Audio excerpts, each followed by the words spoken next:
Les différentes disciplines médicales, quelles que soient ces disciplines, sont engagées à se doter d'un conseil national professionnel. Ce conseil national professionnel, en ce qui nous concerne et ce que je vous présente, c'est celui qui concerne les disciplines de médecine légale et d'expertise médicale.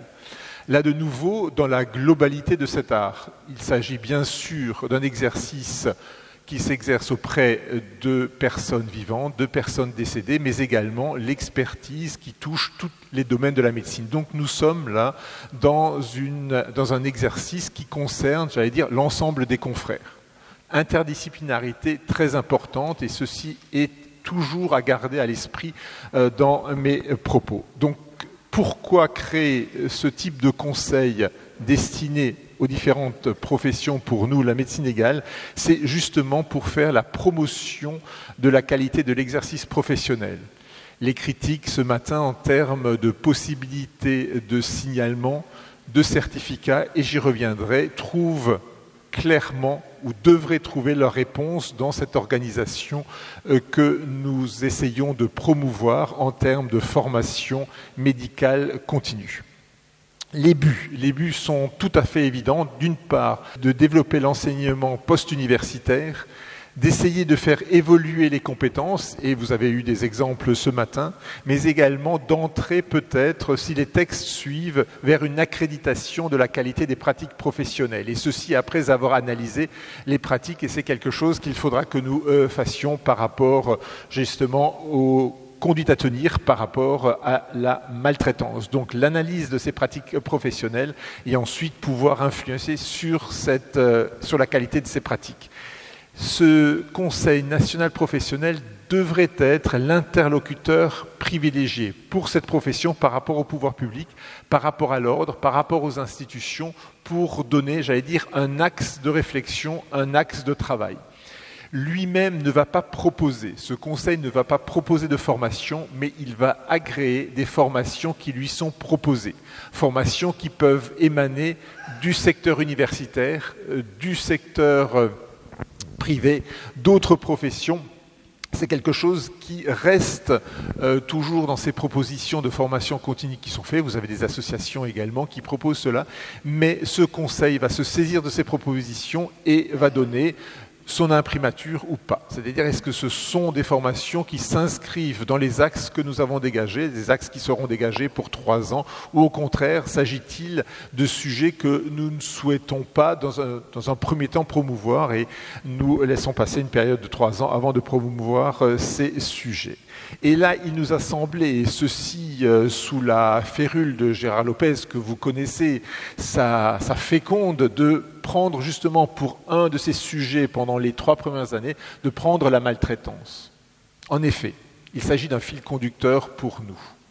C'est un sujet qui nous permet, d'une part, de pouvoir agréer des formations qui concernent tous les médecins, puisque là nous sommes dans des formations professionnelles qui concernent les médecins. Nous pouvons faire intervenir d'autres professionnels, mais ça concerne quand même les confrères. Donc là, nous pouvons intéresser l'ensemble des confrères, et vous avez bien dans les conduites à tenir vis-à-vis de la maltraitance, bien sûr, les radiologues, vous avez des pédiatres, vous avez des chirurgiens pédiatres. Je veux dire, cette problématique touche l'ensemble des confrères qui peuvent être confrontés ou alors qui sont sollicités dans les diagnostics, dans les ébauches de diagnostics. Donc d'une part, ce sujet peut être un sujet qui me semble être fédérateur et qui peut être développé. De nouveau, j'insiste, par rapport à des propositions qui ne seront faites. Nous n'allons pas nous autosaisir et faire ces propositions. Alors, comprenez-moi bien, quand je dis que ces sujets sont fédérateurs, nous pouvons, et il est important, ça a été dit ce matin, aborder la question importante du secret professionnel. J'ai beaucoup apprécié le pédiatre qui est intervenu ce matin, mais il convient de nouveau de pouvoir avoir des séances de formation pour expliquer dans quelle mesure le signalement peut être fait en accord avec le secret professionnel. Mais il faut encore le décliner et pouvoir avoir des formations. Et là aussi, par exemple, Gérard, ce matin, s'insurgeait en disant « Ouh là là, il y a une phrase encore dans le code de déontologie qui devrait disparaître. » Peu importe, prenons le code pénal, c'est tout à fait noté. Et clairement, nous avons en cas d'abstention de signalement, la non-assistance à personne en danger, qui vient contrecarrer et qui vient amener peut-être des poursuites si le confrère n'a pas signalé. Donc je veux dire, ce sont des explications qu'on peut faire, mais qui doivent donner lieu à des formations. Ensuite, vous avez le vaste problème des certificats médicaux. Regardez les cheveux qui se dressent chez Gérard. Le certificat médical, il dit toujours qu'effectivement, les certificats ne sont pas toujours rédigés de la meilleure des façons. Et ce matin également, je rebondis par rapport aux paroles du pédiatre en disant oui, attention, notre responsabilité médicale est engagée quand nous réalisons un certificat, certes, mais il y a manière de le rédiger et elle a été parfaitement claire sur la façon de le rédiger. Donc là encore, des séances de travail pour permettre de signaler des faits sans prendre parti dans les auteurs. Ça a été dit, je ne le rappelle pas, mais des séances de formation encore pour permettre aux confrères de retrouver une façon de rédiger leur certificat qui les met à l'abri, mais qui signale, qui protège l'enfant.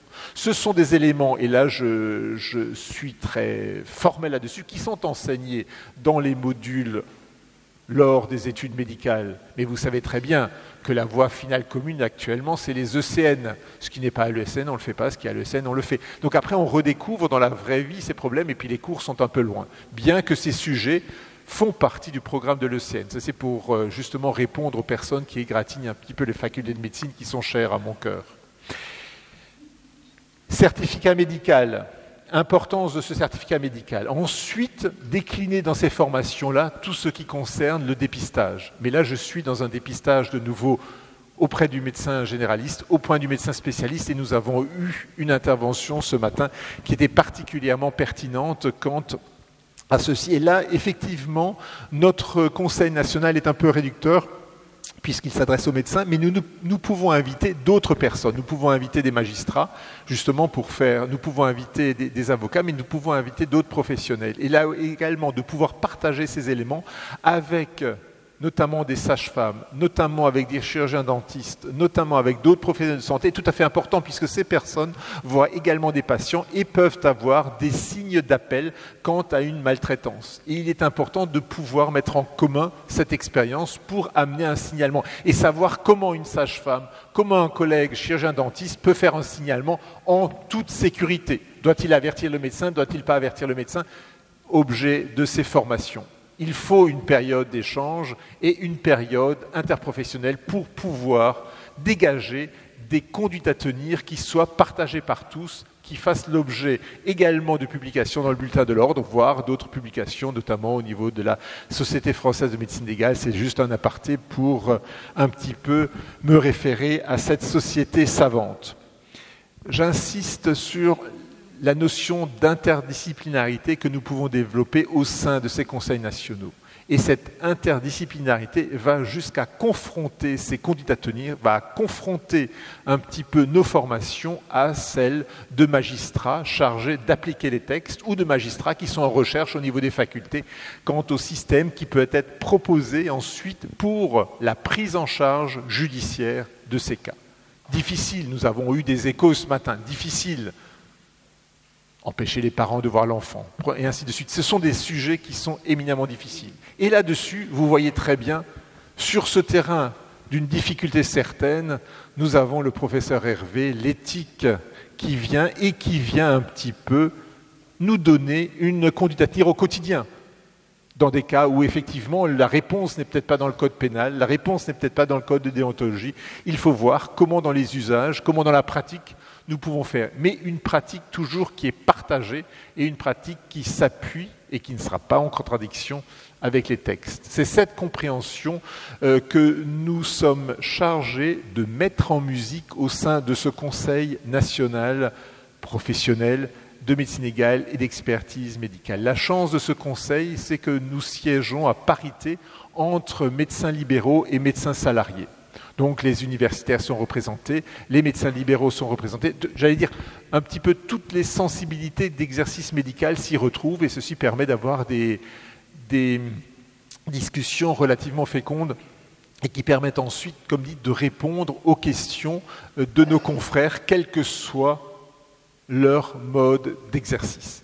Voilà un petit peu ce que je voulais vous présenter, sachant que nous serons donc une une formation chargée d'agréer ce qui est proposé, mais que nous donnons un thème, et un de ces thèmes sera bien sûr la maltraitance, puisque vous avez compris les problèmes qu'elle pose, et notre réflexion se portera, et ça permettra également d'avancer plus vite dans ce Conseil national, puisque là, nous avons fort à faire, et nous allons pouvoir peut-être susciter aussi des formations si elles ne se présentent pas spontanément. Je vous remercie de votre attention, et naturellement à votre disposition pour des questions. C'est un petit peu très médico-légal, mais dans la vraie vie, cette discipline a une importance tout à fait considérable quand il s'agit de la certification ou de la constatation de lésions chez des enfants qui malheureusement sont décédés suite aux violences.